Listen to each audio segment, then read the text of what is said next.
የሃላባ ብሔረሰብ የዘመን መለወጫ የሆነው ሴራ በዓል በአዲስ አበባ ተከበረም።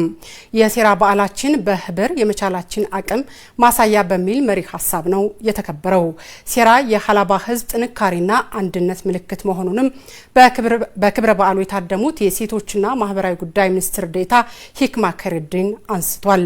ከጥንት ጀምሮ በየዓመቱ ሲከበር የቆየው የሃላባ ብሔረሰብ የሴራ በዓል ባህላዊ እሴቶችና ማህበራዊ ትስስሮችን ለማጠናከር ከፍተኛ አበርክቶ እንዳለውም ተገልጿል።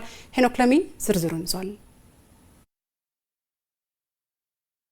በሃላባ ህዝብ ዘንድ ሴራ ቁልፍ ስፍራ አለው። ለሴራ መገዛትም ሆነ መታመን ዋነኛ የሃላባ ሰው መገለጫው ነው። ታዲያ ይህ ስርዓት ከያዛቸው እሴቶች አንዱ የመንገሳ ዘመን መቁጠሪያ ቀመር ነው። በሃላባ ዘመን አቆጣጠር የዓመቱ የመጨረሻ ወር መንገሳ ሲሆን የመንገሳ ዘመን መለወጫ የሆነው የሴራ በዓልም በድምቀት እየተከበረ ይገኛል። አመጋገብ ስርዓቱን የሚያስተዋውቅበት የተለያዩ የዳኝነት ስርዓቱን የወጣቶች የግርዘኝነት ስርዓት ያለበት ወጣቶች ከግርዘኝነት ወደ ወጣትነት የሚሸጋገሩበት ህፃናት ወደ ወጣትነት የሚሸጋገሩበት የግርዘኝነት ስርዓት የያዘ እናቶች ጭፈራ ቃላ የሚባል የእናቶች ጭፈራ ያለበት ያካ የሚባል የወጣቶች ጭፈራ ያለበት ብዙ ኩነቶች ውስጡ ላይ ያሉበት ነውና የሃላባ ብሔረሰብ ያው በጣም ውብ ነው።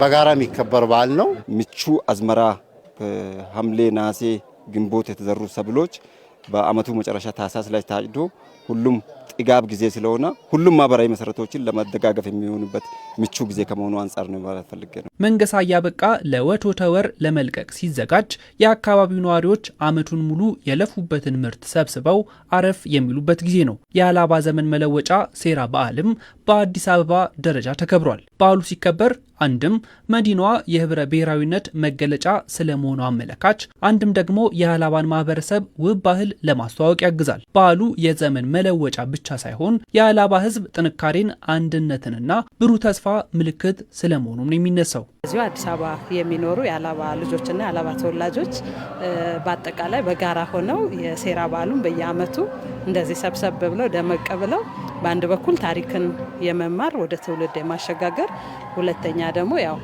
በዓሉን ደግሞ እለቱን አስበው በዞን ደረጃ ማጠቃላይ ይደረጋል። ግን ሁሉም አካባቢ ላይ ቀደም ብሎ ይሄንን ባህል ታሪክ ለትውልድ የማስተላለፉን ኃላፊነት ሰብሰብ ብሎ በደመቀ ሁኔታ የሚያስኬድበት ነው። በዓል ብቻ ሳይሆን ከልማት ጋር አስተሳስሮ የመጠቀም ነገር ነው ያለው። በተለይ ከለውጥ መንግስት ወዲህ ደግሞ በጣም መንግስትም ትኩረት ሰጥቶት ሁሉ የራሱን አስተዋጽኦ በልማቱ ላይ እንዲያበረክት በማድረግ እየተከበረ ያለበት ሁኔታ አለ። እኛ ደግሞ ከአዲስ አበባ ውጪ ያለን የአካባቢ ተወላጆች በርካታ አሉ። አዲስ አበባ የተለያየ ቦታ ከሀገር ውጪ እንደዚህ ያሉ ባሉበት ያከብራሉ።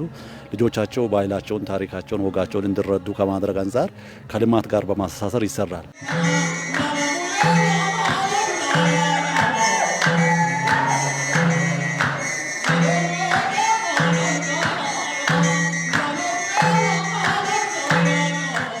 እዚህ አዲስ አበባ ላይ ያሉ ሰዎች ወደ ሃላባ መሄድ የማይችሉበት በስራ አጋጣሚም ሆነ በተለያዩ ምክንያቶች ላይሄዱ ይችላሉ። ያን ማድረግ ለማይችሉ ሰዎች አሪፍ ሆኖ ቀርቦላቸዋልና ምቹም ነው። ብዙም ባህልንም ለማስተዋወቅ ሰፊ እድል ያለው ነገር ነው። እዚህ ስትመጣ የሌላ ብሔረሰቦችም ይሄንን ነገር መተው የማየትና የባህሉን የመማር እድል በደንብ አላቸው። ሃላባ ባትሆንም ለባህሉ ከብዙ ቦታ ይመጣሉ ምናምን ብቻ ደስ ይላል። በጣም ልዩ ቀናችን ነው ለኛ ለሃላባ በተለይ በጣም ደስ የሚል ቀን እያሳለፈን ነው። ሴራችንም ደግሞ በጣም የምናከብረው ቀናችን ነው። በጣም ደስ ብሎናል።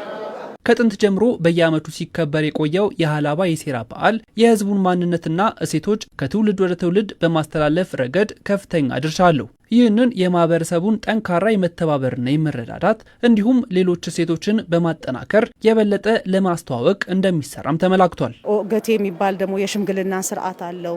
ዲሞክራሲ የሚካሄድበት፣ ሰዎች መብታቸውን የሚያስከብሩበት፣ የተበደለ መፍትሄ የሚያገኝበት፣ ፍትህ የሚሰፍንበት ታላቅ ስርዓትም ያለው ማህበረሰብ ነው የሃላባ ማህበረሰብ።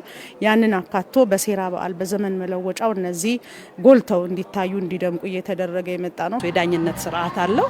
ዳኝነት ስርዓቱ ደግሞ ሃላባ ውስጥ ያሉ የጎሳዎች አሉ። በእነሱ የተወከሉ የጎሳ መሪዎች አሉ። ወጣቱ የማዳመጥ ልጆች የማዳመጥ ሴቶች የማዳመጥ ስነ ስርዓት ነው የሚያደርጉት። ትላልቅ ሽማግሌዎች ልምዱ ያላቸውና ፕላስ በጎሳቸው የተወከሉት ሰብሰብ ብለው የኦገቴ ስነ ስርዓት አላቸው ማለት ነው። በዚህ ሂደት ውስጥ አንዱ ዲሞክራሲን ኤክሰርሳይዝ የሚያደርጉበት የዲሞክራሲ ስርዓት፣ ሁለተኛ ለአንዱ ህግ አንዱ ተገዢ የሚሆንበት ኦገቴ የወሰነውን ውሳኔ ተቀብሎ ተግባራዊ የማድረግ ሁሉም የሀላባ ብሔረሰብ ሀላባ ውስጥ የሚኖር ሁሉ ግዴታ አለበት ማለት። ስለዚህ እነዚህ ህግጋቶችን ለሰላሙ ለልማቱም እንደገና ደግሞ እንደዚህ አይነት ኮንፍሊክቶች በሚያጋጥሙ ሰዓት ደግሞ መፍትሄ ለማምጣትም የሚጠቀምበት ስርዓት አለው። ክብረ በዓሉ ከፍተኛ የመንግስት የስራ ኃላፊዎች፣ የሀላባ ዞን አመራሮች፣ ልኡካን ቡድኖች፣ በአዲስ አበባ የሚኖሩ የሀላባ ተወላጆች ታድመዋል። የክብረ በዓሉ ማጠቃለያ መርሃ ግብርም ጥር 3 ቀን 2018 ዓ.ም በሀላባ ዞን ይከበራል።